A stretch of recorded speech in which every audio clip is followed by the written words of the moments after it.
Good day, everyone. This is Reverend Bobby, and welcome to the journey. Today on the journey, I have my friend, Mr. George Gower, who our paths crossed when we were at IBM. Good afternoon, George. How are you doing? I'm doing great, Bobby. Good afternoon. Good to see you again, Good to see you, man. as always. I'm happy that we got this chance to see each other. I Yeah. know last time we see each other was at Teddy stuff, and it was amazing that here you were, one of the nicest guys on earth I know, buddied up with the nicest guy on earth I grew up with, Mr. Delano Ross. It was Oh, just yeah. His it, brother it, died. it was That's something the to see, funeral man. that we were at. Yeah. Yeah, hmm yeah, and it just goes to the 0 degrees of separation that I tell people about, especially in the black community and stuff, because hmm it's just been that way forever.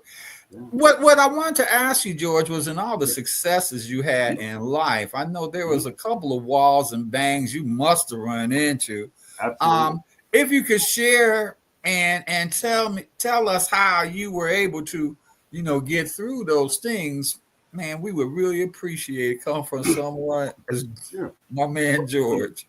Well, after college, I always wanted to work at IBM.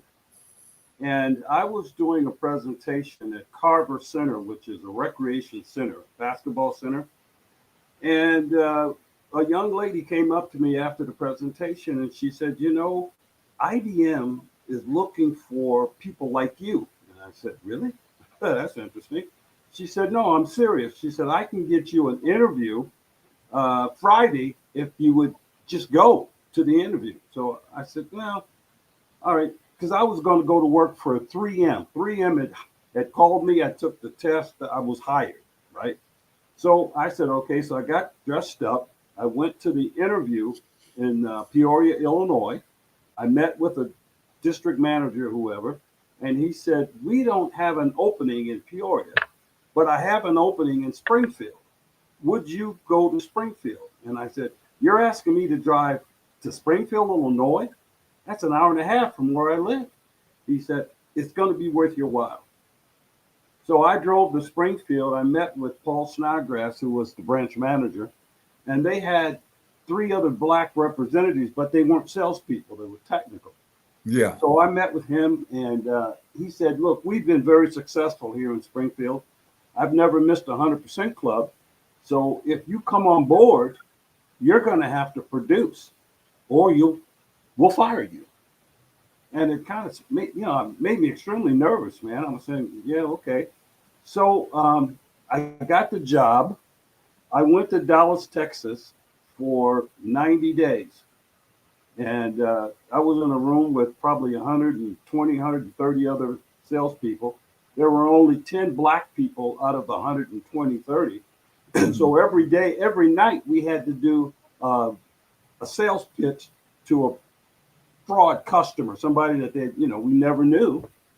And so it was every night. So that first week, I did good. That second week, they let maybe 10 or 12 people leave. I survived the second week. I survived the third week. We get to the fifth week, and there was only three black reps left, and I was one of the three. Well, Out long of how story, out of about how many people? 120, Okay. 120 salespeople. Now Most of when them it were pared from now when it colleges. pared down, now when it pared down to the three of you guys left, how many people were left totally at that point? 21. Okay. That's okay. So the final test was we had to make a sale within 3 minutes, and the customer had to say yes. If he said no, you'd walk out the door. So I, I was so nervous that night because I said, Jesus, if I don't make this sale, I'm going back home. So I prepared, and I went in there and I felt very comfortable, and I sold it.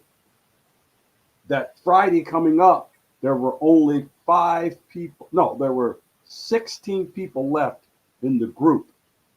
And they said, you know, this many will go to Illinois, many will go to Texas.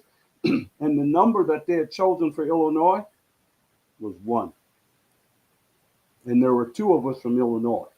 Okay, and the second guy was white, and I was thinking about, well, what am I gonna? I got to beat this guy. I have got to beat him, or I'm taking home. I'm going back home, and I don't want to go back home. Right. So I prepared. I went in. I did my presentation.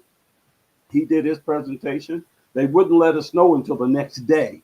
So all that night, you're wondering, was I good enough, or was he better than me? Well, that next morning when we went to class, my name was on the board, which meant I was the guy. And everybody got congratulated. He came over to me and he said, "My father worked at IBM. I can't believe you beat me out," because IBM had this thing about, heritage, legacy, and all that. And I just said, I'm good. I know I'm good. And that's why they chose me. That was the biggest challenge I had, Bobby. There was 120 people and I made it out of there. And I made it back to Illinois, Springfield. They bought me a house, because they moved me from Peoria to Springfield. I had a house in Peoria. They moved me from Peoria to Springfield. I hadn't got married yet, but I had a girlfriend who went to college with me at SIU. So when we got to Springfield, we got married and went on our honeymoon and came back. And, I was in like Flint. That's when I did so well in Springfield, they sent me to Chicago. And they sent me to Chicago to work with Mayor Daley because Mayor Daley was my client in Springfield. Isn't that amazing how, it's like almost follow the yellow brick road, but you don't know the road is there. You're absolutely correct, man. I met his office. I sold him an AS400, Bobby. Mm-hmm. And back then, that was a mid-range computer. Right. Well, there's 60, 100 senators there. And so when I did the presentation, he only stayed in the presentation for about 10 minutes and then he left. And I was thinking, oh man, this guy's leaving. How am I going to get this deal done? Well, believe it or not, his two aides sat through the entire meeting. And that next morning they called me up and they said, congratulations, Mayor Daley. At that time, he was Senator Daley. Yes. Senator Daley is going to buy one. He's also going to tell the other senators about you. And he did. Bobby, I wound up selling 51 more AS400s because of Daley. Not only did I sell 50 more for AS400, he said, I'm going to run for the mayor of Chicago.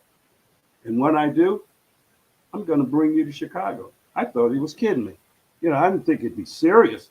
My manager a month later said, hey, I want you to go to Chicago and you're going to meet with the manager there. His name is Byron Brazier. You're going to meet with Byron Brazier. And at that time, Byron Brazier was the person in charge of that office in Chicago. And that's who you was with, right? Yeah, he was the account exec. Account exec, right. Yes. So I met with him.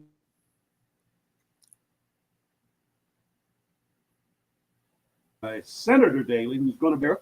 So tell me what we can do to help you. I said, well, first of all, I got to get a house, because my mother-in-law lived in Homewood. Mm-hmm. And I didn't want to live in Homewood because she lived there. No disrespect, but I didn't want to be that close to family. I right. Keep my distance. They found me a house in Matteson, Illinois, right across the street from Mary, who was working at IBM out of Peoria, but she had went to Springfield, and now she was in Chicago. She was in K-12. Mary Robinson, I'm sure you know her or remember her. Yes. Directly and there are a bunch of IBMers living in that area at that time.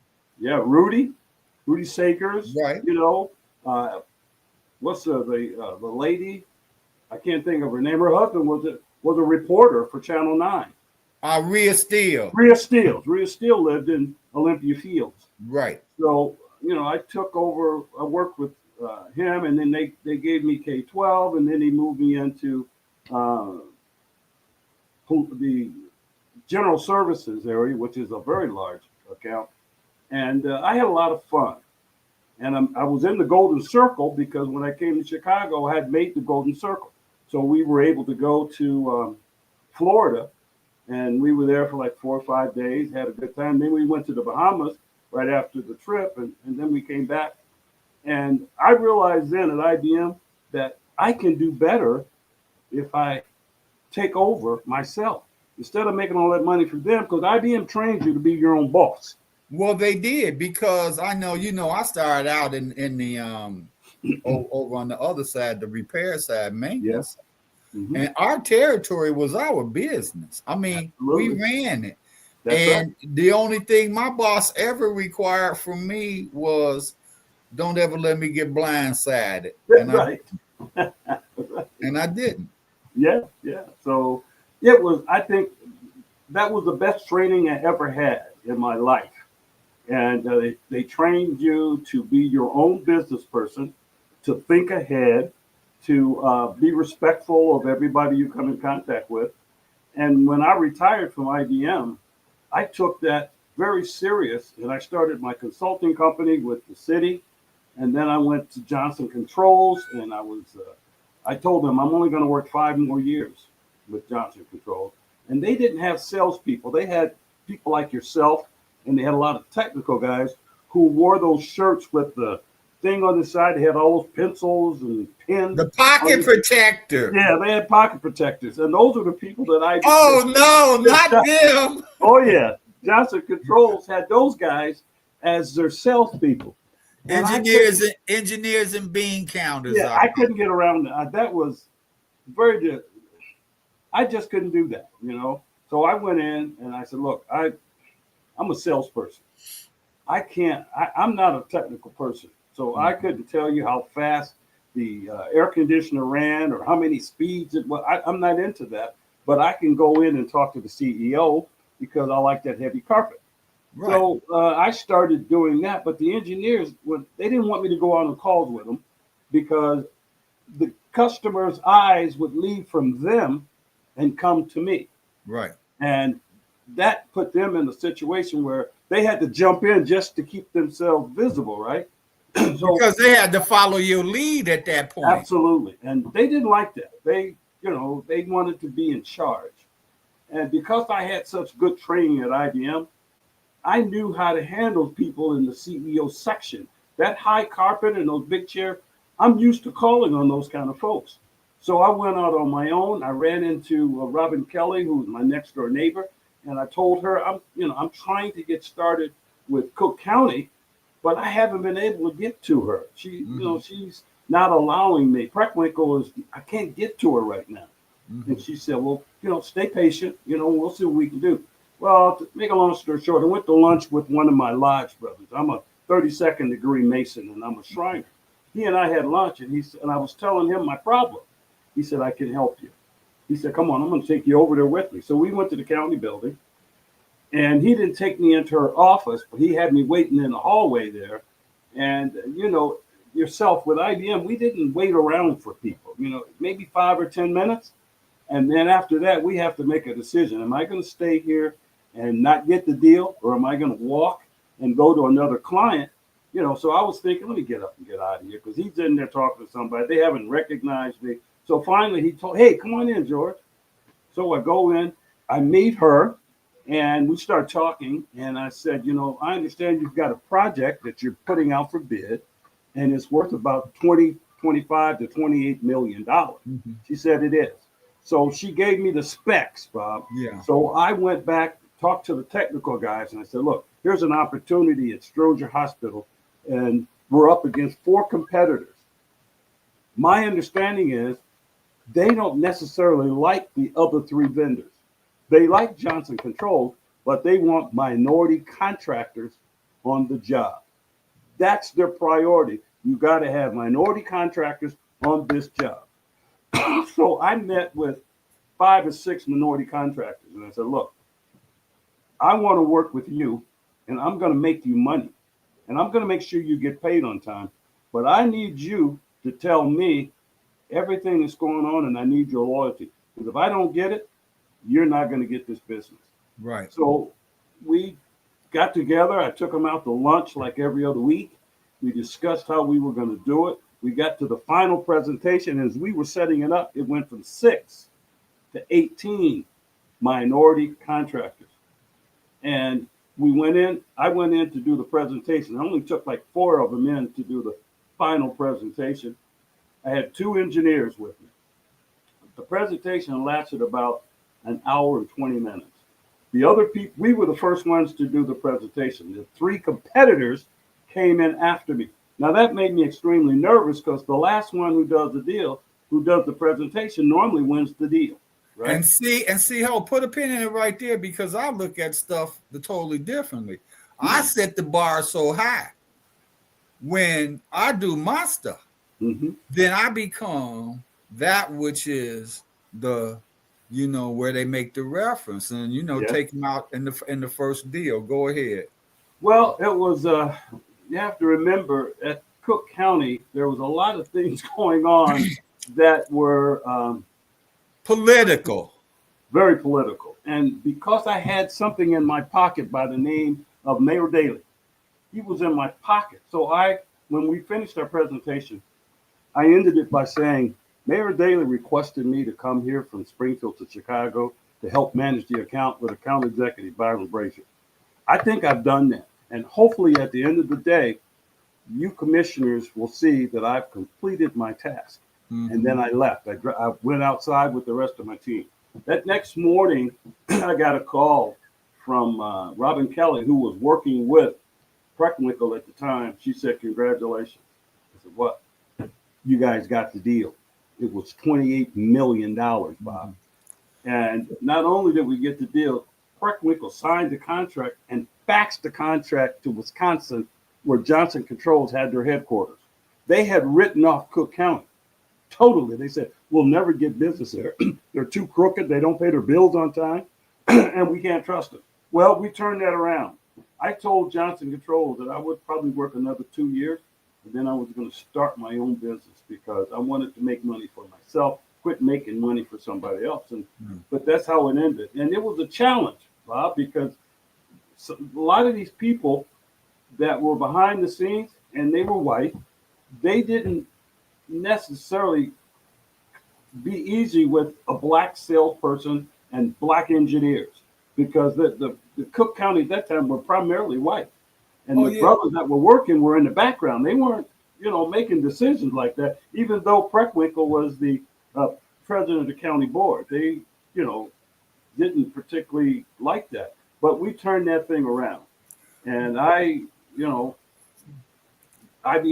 Johnson Controls sent me off to the Bahamas for a trip it was like I was number 2 in the country, because the number one salesperson for Johnson had done 37 million.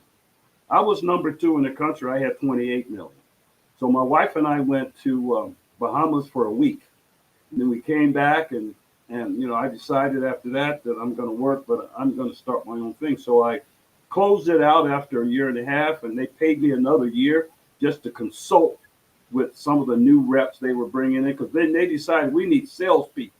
These technical guys are good, but they can't talk the language of return on investment. They can't talk about that, and the CEO doesn't care how fast it is. He doesn't care if it's slow. If it's making money and the building is warm or it's cool in the summer, that's all he cares about. And so, that was part of my success. And it was So how did the because up front, as we started to talk, yep, you were talking some languages that I sometimes run by people, and that's the upfront work, the investment of the upfront work, and the preparation that you do that moves things along. And it seems like it was a transferable skill throughout everything you do. Everything. How in your life now that you out on your own, and you dig in your gut dig from George, everything that you've learned along the way, how does that make it for you now? A bit easier, more intense? Well, because I got my name on it, Gower Promotional Services, it makes it very intense, because every time I make a sale, I'm selling me, and you're buying me. And it's always been But isn't that what people really buy in the long run anyway? They bought George all on the way. Oh, always. You always sell yourself, Bob. You know that. You can't, whether it's a pencil. We're just talking to the people now. Yeah, a pencil, a vacuum cleaner, whatever it is, you're selling yourself to them. They're going to buy it because they're buying you. And in today's business, my company that I have currently, I'm buying, people are buying because I give them the kind of service that they want. Plus, they can make money off the products that I'm selling them because they're putting their own business name on the product that I sold them. And what it's doing for them is increasing their business, increasing their recognition, and it gives them a sense of pride that they may have given me $10,000, but they're going to make 18,000 themselves by selling that particular product with their logo on it. But the 18 or the 18 the 10 they give you, see, apparently they're smart enough to know that's an investment Absolutely. for themselves, for Sure. their business. See, Absolutely. they take what you give them, use it as foundational stuff, and they could build the highway to heaven there. That's right. Right. So it helps. Plus, I'm gonna stick this in. IBM means service. That's all I got to say. It was ingrained in us, George. Absolutely, and that's what I think. When my logo is on that product, that means I'm delivering service. And if I can't deliver service, I'm going to lose the business. And one disgruntled person today can get on the internet and kill you. Absolutely. Or he can talk to somebody else that's an influencer, and they can kill you. So I try and do service on every client, whether they buy $1,000 from me or $100,000 from me. I try to give them the best service because my name is on it, not IBM. It's Gower Professional Services. It's all related back to me.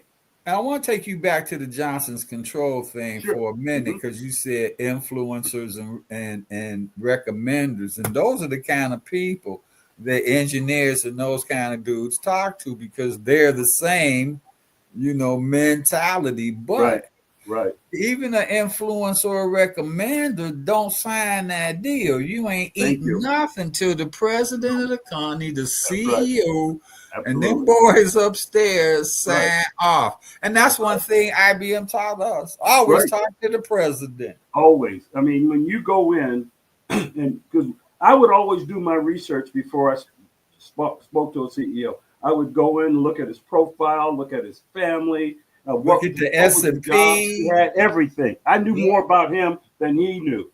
And when I went in to see him, we didn't talk about the clock on the wall.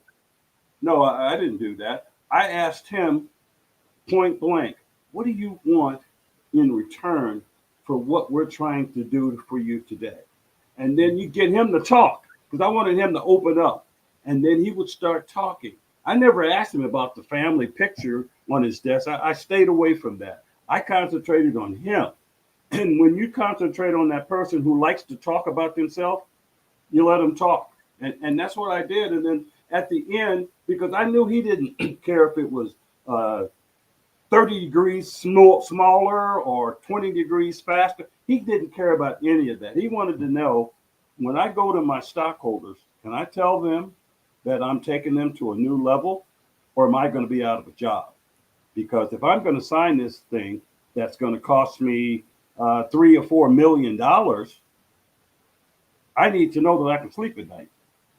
And so I'm banking on you, sir, to make sure that what you're telling me is true, and I want to see a demo. Yeah. And I said, are you going to come, or are you going to bring your technical people? Because if you're going to bring technical people, then I'm going to sit back and let them talk, and you and I will finish at the end.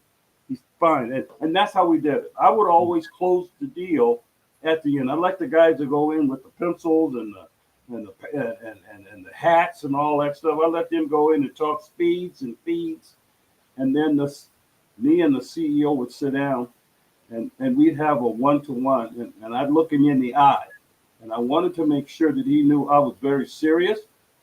And my job is to make sure that whatever we bring in here, it does everything you want, because your job is on the line.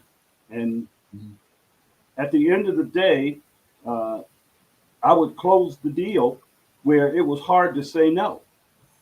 And it's good to have that supportive stuff with the technical, how fast it goes, because it make people excited when they're on that level. And CEOs, while he's talking to you, he's also paying attention to them and how they're reacting. Right. So if they react positively to that part, and you already got him on Mhm. your part, Yes. that's the decision ladder closed, George, as I've ever Yeah, seen it before in my life. And for me, it seems like you enjoy doing these things, George. I Do do. you? I really do. What I brings just, you the enjoyment? why? Well, here, first of all, I'm a competitive person. I'm very That competitive. you are. And I've Okay. got two brothers, and I'm the oldest. And when we were growing up, my father graduated from Ohio State University. He was a baseball player. He was very good, and he introduced me to baseball at a young age. And he made it very clear: in order for you to succeed, you got to be the best. You got to be better than everybody out there when you go in there for practice. You got to be the best. You want to look around and see who do I got to beat because you're a shortstop. You got a good arm. You got a good glove. You're fast. And so I was always up against a white guy, and he always everybody knew him and knew about him. And in little league, but I always went out because I never gave up. I kept practicing at night, throwing the ball to my younger brothers and having them roll the ball this way, and I do it backhand with my glove. And when I went back out there, I won. And Yeah. so I don't like to lose. I did not like to lose. And my father would always say, "Don't come in there and tell me that you didn't get the first place. What happened?" Right. So we made sure that we stay focused, and so I was focused as a young person, and that's what helped me through the years of working and trying to be the best. So as our journey today starts to wind down for a Mhm. closing, I know I'm gonna get you back because you're excited. You like this stuff. Yeah, throw something out to the people that they could use because a lot of times, George, and the things that I do, I just see, they need some foundational help, some strong stuff to stand on as they continue on their journey. Well, the first thing is that you've got to believe in yourself. Don't don't get dethroned because somebody beat you in a match or you lost. If you stay focused and stay patient, you can win. But you've got to. It's got to be a burning spirit inside you that you say to yourself, "I can't afford to lose. Mhm. I can't afford to lose." So you have to stay focused.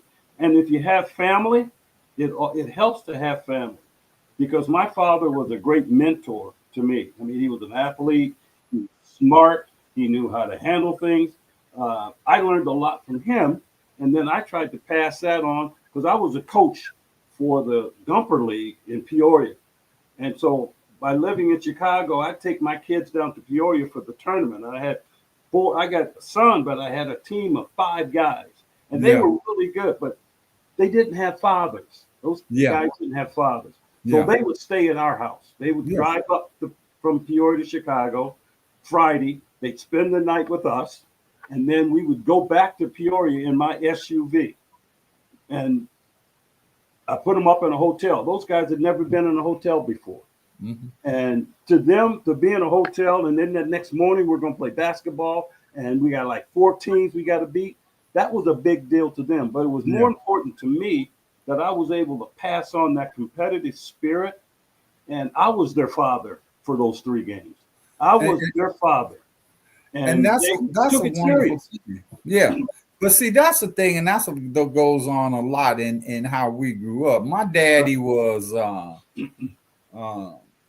disciplinarian at Mosley and later Mhm. Montefiore, and those are the two schools you went to before you touched base with IYC and the prisons. Yeah. So everybody who thought I had an easy life because I be light and that kind of stuff, I want to tell you, it was wrong. They wrong, Yeah. but It's those tough. things my daddy put in me, man, the disciplines, the Yep. look out for your sisters always, even when they go a little bit nuts. Remember, they try to feed real food to dolls and stuff like Hmm. that. So, Yeah. but those things that set in me and sit in me and remind me of him as I move through my life, just little moments. And Hmm. there's my daddy in me. Hmm. George, I enjoyed this so much. My I pleasure. look forward to you coming back soon. You let me And know.